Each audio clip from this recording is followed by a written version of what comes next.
Hello everyone. ഈ വീഡിയോയിൽ നമ്മൾ നോക്കാൻ പോകുന്നത് 6ാം ക്ലാസ്സിലെ NCERT ആയിട്ടുള്ള അവർ പാസ്റ്റിന്റെ chapter 1 what where how and when ആയിരിക്കും. ഓക്കെ, സോ ആദ്യത്തെ ടോപ്പിക്ക്, ഈ ചാപ്റ്ററിലെ ആദ്യത്തെ topic where did people leave. So ഈ ടോപ്പിക്കിൽ ഇമ്പോർട്ടൻ്റ് ആയിട്ടൊരു അഞ്ച് പ്ലേസസിനെ പറ്റിയിട്ടാണ് പറയണത്. ഇവിടെയൊക്കെയാണ് ഏറ്റവും ആദ്യമായിട്ടൊരു പോപ്പുലേഷൻ ഇന്ത്യയുടെ കേസിലെടുക്കുമ്പോൾ കണ്ടുവന്നത്. സോ ആദ്യം തന്നെ പറയണത് നർമ്മദ റിവറിന്റെ കാര്യമാണ്. അപ്പൊ ഇവിടെ ഒരു മെയിൻ ഇമ്പോർട്ടൻറ്റ് പോയിന്റ് എന്താന്ന് വെച്ച് കഴിഞ്ഞാൽ, ഇവിടുത്തെ ആൾക്കാരുടെ ഒരു ഒക്യുപ്പേഷൻ, അതായത് ഹണ്ടിങ് ആൻഡ് ഗാദറിങ്, ഇതൊക്കെ തുടങ്ങിയത് ഈ ഒരു നർമ്മദ റിവറിന്റെ ബാങ്ക്സിൽ നിന്നാണ്. അതൊന്ന് ഓർത്ത് വെച്ചേക്കാം.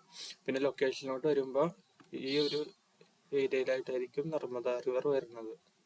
ഓക്കെ, സോ ഇനി അടുത്തത് രണ്ടാമത്തത് ആണ് Sulaiman and Kirthar hills to the north west.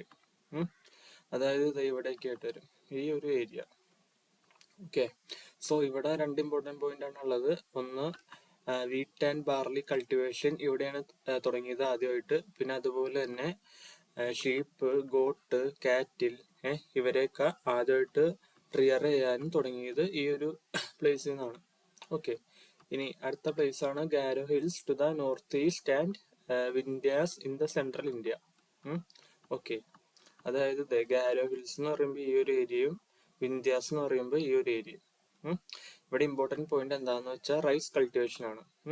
ഈ ഒരു റൈസ് കൾട്ടിവേഷൻ ആദ്യമായിട്ട് തുടങ്ങിയത് ഈ വിന്ധ്യാസ്, ഈ ഒരു റീജിയനിലായിരുന്നു ആദ്യമായിട്ട് റൈസ് കൾട്ടിവേഷൻ തുടങ്ങിയത്. ഓക്കെ, ഇനി അടുത്തത് പറയണത് റിവർ ഇൻഡസ് ആൻഡ് അതിന്റെ ട്രിബ്യൂട്ടറീസിനെ പറ്റിയിട്ടാണ്. ഓക്കെ, അപ്പൊ ഒരു 4700 വർഷങ്ങൾക്ക് മുമ്പ് തന്നെ സിറ്റീസ് ഡെവലപ്പ് ചെയ്ത് വന്നത് ഈ ഇൻഡസിന്റെ ബാങ്ക്സിലായിരുന്നു. അടുത്തത് ആണ് ഗംഗാ റിവറും പിന്നെ അതിന്റെ ട്രിബ്യൂട്ടറി ആയിട്ടുള്ള സണ്ണും. ഓക്കെ, സോ ഇവിടെ ഇമ്പോർട്ടന്റ് ആയിട്ടുള്ള ഒരു കിങ്ഡം ഫ്ലറിഷ് ചെയ്ത് വന്നു, അതാണ് മഗധ എന്ന് പറയുന്നത്. ഓക്കെ, സോ ഈ ഒരു ടോപ്പിക്കിൽ ഏറ്റവും ഇമ്പോർട്ടൻ്റ് ആയിട്ട് ഇത്രയും കാര്യങ്ങളാണ് പറയണേ. ഇനി അടുത്ത ടോപ്പിക്ക് നോക്കി നോക്കാം. And it is about names of the land. അതായത് ഇപ്പൊ നമ്മൾ ഇന്ത്യനെ ഇന്ത്യ എന്ന് വിളിക്കും, അതുപോലെ തന്നെ ഭാരത് എന്നും വിളിക്കും, അല്ലെ? രണ്ട് പേരാണ് മെയിൻലി ഉള്ളത്, ഇന്ത്യ ആൻഡ് ഭാരത്. പിന്നെ നമ്മൾ നോക്കാൻ പോകുന്നത് ഈ രണ്ട് പേരുകൾ, അതായത് ഇന്ത്യ എന്നുള്ളതും ഭാരത് എന്നുള്ളതും ആ പേര് എങ്ങനെയാണ് ഒറിജിനേറ്റ് ചെയ്തതെന്നാണ്. അപ്പോൾ ആദ്യത്തെ കേസായ ഇന്ത്യ നോക്കണമെങ്കിൽ ആദ്യമായിട്ട് ഇന്ത്യ എന്ന് വിളിക്കുന്നത് ഇറാനിയൻസ് ആൻഡ് ഗ്രീക്സ് ആണ്. അപ്പൊ അവർക്ക് നേരത്തെ നമ്മൾ കണ്ട ഇൻഡസ് റിവർ ഇല്ലേ, ആ ഒരു റിവറിനെ പറ്റിയിട്ട് അറിയാൻ പാടുണ്ടായിരുന്നുള്ളൂ. അപ്പൊ അതുകൊണ്ട് തന്നെ ഈ റിവറിന്റെ ഈസ്റ്റിലോട്ടുള്ള ഏരിയനെ അവർ ഇന്ത്യ എന്ന് വിളിച്ചു. അങ്ങനെയാണ് ഇന്ത്യ എന്നുള്ള ഒരു പേര് വന്നത്. ഇനി അടുത്തത് ഭാരത്. ഈ ഭാരത് എന്നുള്ള പേര് പറയുന്നത് ഒരു ഗ്രൂപ്പ് ഓഫ് ട്രൈബൽ ഗ്രൂപ്പിൽ നിന്നാണ്. ആ ഗ്രൂപ്പിന്റെ പേരാണ് ഭരത ട്രൈബ് എന്നാണ് ആ ഗ്രൂപ്പിന്റെ പേര്. അവര് ഋഗ്വേദയിൽ വരെയും അവരുടെ മെൻഷൻ നമുക്ക് കാണാൻ പറ്റും. ഓക്കെ, സോ അതൊന്നും അങ്ങനെയാണ് ഭാരത് എന്നുള്ളൊരു നെയിമും ഒറിജിനേറ്റ് ചെയ്തത്.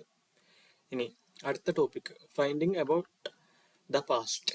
അപ്പൊ നമുക്ക് ഫൈൻഡിങ് അബൌട്ട് ദ പാസ്റ്റ് എന്ന് പറയുമ്പോൾ നമുക്ക് നമ്മുടെ പണ്ടത്തെ കാലത്തിനെ പറ്റി, അല്ലെങ്കിൽ നമ്മുടെ ഇന്ത്യയുടെ പണ്ടത്തെ ചരിത്രത്തെ പറ്റി, ഇന്ത്യ ആയിക്കോട്ടെ ഏതൊരു രാജ്യം ആയിക്കോട്ടെ, അപ്പൊ ഏതൊരു പണ്ടത്തെ കാലത്തെ പറ്റി നമുക്ക് അറിയാനായിട്ട് 3 മാർഗങ്ങളാണ് ഉള്ളത്. ആദ്യത്തേതാണ് മാനുസ്ക്രിപ്റ്റ്, രണ്ടാമത്തെയാണ് ഇൻസ്ക്രിപ്ഷൻ ആൻഡ് മൂന്നാമത്തെയാണ് ആർക്കിയോളജിക്കൽ വേസ് എന്ന് പറയുന്നത്. ഓക്കെ, സോ ആദ്യം തന്നെ ആദ്യത്തെ പോയിന്റ് നോക്കാം. ആദ്യത്തെ പോയിന്റ് ആണ് മാനുസ്ക്രിപ്റ്റ്.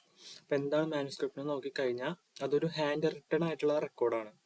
എവിടെയാ സോഫ്റ്റ് ആയിട്ടുള്ള സർഫസിൽ ചെയ്ത് വെച്ചേക്കണ ഹാൻഡ് റിട്ടൺ ആയിട്ടുള്ള റെക്കോർഡ്സിനെയാണ് നമ്മൾ മാനുസ്ക്രിപ്റ്റ് എന്ന് വിളിക്കുക. അതുപോലെ തന്നെ അവരെവിടെയൊക്കെയാ അമ്പലങ്ങളിലും അതുപോലെ തന്നെ ഈ മൊണാസ്ട്രീസിലൊക്കെയാണ് അവർ പ്രിസർവ് ചെയ്ത് വെച്ചേക്കണേ അവരെ. ഓക്കെ, സോ ഇനി എന്തൊക്കെ സബ്ജക്റ്റ് ആണ് മാനുസ്ക്രിപ്റ്റിൽ നമുക്ക് കാണാൻ പറ്റണമെന്ന് നോക്കിക്കഴിഞ്ഞാൽ റിലീജിയസ് ബിലീവ്, പിന്നെ റിലീജിയസ് പ്രാക്ടീസസ്, പിന്നെ രാജാക്കന്മാരുടെ ജീവിതം, പിന്നെ മരുന്നുകൾ, പിന്നെ സയൻസ്, ഇതൊക്കെയായിരുന്നു മെയിൻ സബ്ജക്റ്റ്. അതിനുപരി എന്തൊക്കെയാണ് പുരാണങ്ങൾ ഉണ്ടായി, പിന്നെ കവിതകൾ ഉണ്ടായി, പിന്നെ പ്ലേസ് ഉണ്ടായി. ഓക്കെ, ഇനി ഇമ്പോർട്ടൻറ്റ് ലാംഗ്വേജ് യൂസ് ചെയ്ത് വെച്ചത് സാൻസ്ക്രിറ്റ്, പിന്നെ Prakrit and Tamil. Okay, Tamil. So പ്രാകൃതം എന്ന് പറയുന്നത് ഓർഡിനറി പീപ്പിൾ അല്ലെങ്കിൽ കോമൺ പീപ്പിൾ ഉപയോഗിച്ച ലാംഗ്വേജ് ആണ് പ്രാകൃതം. പിന്നെ അതുപോലെ തന്നെ സംസ്കൃതം എന്ന് പറയുമ്പോൾ അത് എന്താ ഈ കിങ്സും രാജാക്കന്മാരും അതുപോലെ തന്നെ ഈ കോർട്ടിലെ ആൾക്കാരൊക്കെ ഉപയോഗിച്ച ലാംഗ്വേജ് ആണത്. ഓക്കെ, ഇനി അടുത്ത പോയിന്റ് ആണ് ഇൻസ്ക്രിപ്ഷൻ. ഓക്കെ, ഇതും നമ്മ മാനുസ്ക്രിപ്റ്റ് പറഞ്ഞ പോലെ തന്നെ ഹാൻഡ് റിട്ടൺ ആണ്. ബട്ട് ഇത് എവിടെ എഴുതിയേക്കണേന്ന് വെച്ച് കഴിഞ്ഞാൽ ഹാർഡ് സർഫസിലാണ്. മറ്റേത് സോഫ്റ്റ് സർഫസ് ആയിരുന്നില്ലേ, ഇത് hard surfaces like stones and metal. പിന്നെ രാജാക്കന്മാരുടെ ആജ്ഞകളായിരുന്നു ഇൻസ്ക്രിപ്ഷനിലെ ഇമ്പോർട്ടന്റ് സബ്ജക്റ്റ് എന്ന് പറയുന്നത്. ഓക്കെ, സോ ഇനി മൂന്നാമത്തെ വേ ആണ് ആർക്കിയോളജിക്കൽ വേ. ഓക്കെ, അപ്പൊ ഈ ആർക്കിയോളജിസ്റ്റ് എന്താ ചെയ്യണമെന്ന് വെച്ച് കഴിഞ്ഞാൽ അവര് ഈ പണ്ടത്തെ ബിൽഡിങ്സും പിന്നെ പെയിന്റിങ്സും അതിന്റെയൊക്കെ റിമെയിൻസ് എടുത്തിട്ട് അതിനെ എക്സ്കവേറ്റും ചെയ്യും. പിന്നെ അതിനെ പറ്റി കൂടുതൽ എക്സ്പ്ലോർ ചെയ്ത് പഠിക്കും. അങ്ങനെ അവർ ഓരോരോ പണ്ടത്തെ കാലത്ത് പറ്റിയിട്ടുള്ള ഇൻഫർമേഷൻ എടുക്കും. അങ്ങനെ എടുക്കുന്ന ഇൻഫർമേഷനെ നമ്മൾ വിളിക്കുന്ന പേരാണ് സോഴ്സ്. ഓക്കെ, അപ്പൊ ആ ഒരു ടോപ്പിക്കും കഴിഞ്ഞു. ഇനി അടുത്ത ടോപ്പിക്കാണ് വൺ പാസ്റ്റ് ഓർ മെനി. അതായത് ഒരു ചരിത്രമാണോ ഉള്ളത് അല്ലെങ്കിൽ കുറെ ചരിത്രം ഉണ്ടോ? ഈ ഒരു ടോപ്പിക് എന്താ മീൻ ചെയ്യണമെന്ന് വെച്ച് കഴിഞ്ഞാൽ, ഇപ്പോ ഈ ഒരു കൺട്രി തന്നെ ഡിഫറെന്റ് ഗ്രൂപ്പ് ഓഫ് പീപ്പിൾ ഉണ്ടാവും. അതായത് കിങ്സ് ഉണ്ടാവും, അതുപോലെ തന്നെ കോമൺ പീപ്പിൾ ഉണ്ടാവും. ഇവരുടെ എല്ലാവരുടെയും കഥ ഒരേപോലെ ആയിരിക്കില്ല. സോ അതാണ് പറയണത്, ഓരോ ഡിഫറെന്റ് സെക്ഷൻസ് ഓഫ് പീപ്പിളിന് എന്താ ഡിഫറെന്റ് ആയിട്ടുള്ള ചരിത്രമായിരിക്കും ഉണ്ടാവുക എന്നാണ് ഈ ഒരു ടോപ്പിക് പറഞ്ഞു വെക്കണത്. ഓക്കെ, സോ ഇനി അടുത്ത ടോപ്പിക്കാണ് വാട്ട് ഡു ഡേറ്റ്സ് മീൻ. അപ്പൊ ഓക്കെ, അപ്പൊ നമ്മളിപ്പോ ഒരു ഇയർ എടുക്കണേ 2023. അപ്പൊ എന്താണ് ആ ഇയർ മീൻ ചെയ്യണേ? ആ ഇയർ മീൻ ചെയ്യണെന്ന് വെച്ചാൽ എന്താ വെച്ച് കഴിഞ്ഞാൽ, ഇതിപ്പോ ഈ ഒരു ലൈൻ ഇല്ലേ, അതെന്താ, അത് ബർത്ത് ഓഫ് ജീസസ് ആയിട്ടൊന്ന് കൺസിഡർ ചെയ്യാം. അപ്പൊ 2023 എന്ന് പറഞ്ഞാൽ എന്താ മീൻ ചെയ്യണെന്ന് വെച്ച് കഴിഞ്ഞാൽ, ജീസസ് ജനിച്ചിട്ട് 2023 വർഷമായി. അപ്പൊ എന്താ 2024 എന്തായിരിക്കും മീൻ ചെയ്യണേ? ജീസസ് ജനിച്ചു കഴിഞ്ഞിട്ടുള്ള 2024 വർഷങ്ങള്. ഇനി അതുപോലെ തന്നെ ഈ ബി സി എന്ന് പറഞ്ഞാൽ എന്താ? ഈ ജീസസ് ജനിക്കണതിന് മുമ്പുള്ള വർഷങ്ങളെയാണ് നമ്മ എന്ത് പറയാ? ബി സി എന്ന് പറയാ. ഓക്കെ, ഇനി അതുപോലെ തന്നെ അപ്പൊ എന്താണ് എ ഡി? എ ഡി എന്ന് പറഞ്ഞാൽ അന്നോ ഡൊമിനി, അല്ലെങ്കിൽ in the year of Lord, അല്ലെങ്കിൽ എന്താ ജീസസ് ജനിച്ചു കഴിഞ്ഞിട്ടുള്ള വർഷങ്ങളെയാണ് നമ്മൾ എ ഡി എന്ന് വിളിക്കുക. അപ്പൊ ശരിക്കും പറഞ്ഞാൽ നമുക്ക് ഈ 2023 വേണമെങ്കിൽ നമുക്ക് എ ഡി 2023 എന്നും എഴുതാം. ഓക്കെ, സോ അതാണ് ബി സിയും എ ഡിയും തമ്മിലുള്ള വ്യത്യാസം. പിന്നെ ഈ എ ഡിയുടെ തന്നെ വേറൊരു പേരാണ് സിഇ അല്ലെങ്കിൽ കോമൺ എറ എന്ന് പറയുന്നത്. ഓക്കെ, അതുപോലെ തന്നെ ബി സിയുടെ വേറൊരു പേരാണ് B CE or B P, അതായത് before common era or before present.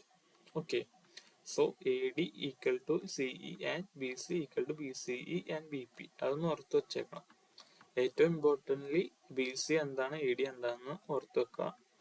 So ഇത്രയാണ് ഈ ഒരു ചാപ്റ്റർ ഡിസ്കസ് ചെയ്യാണ്.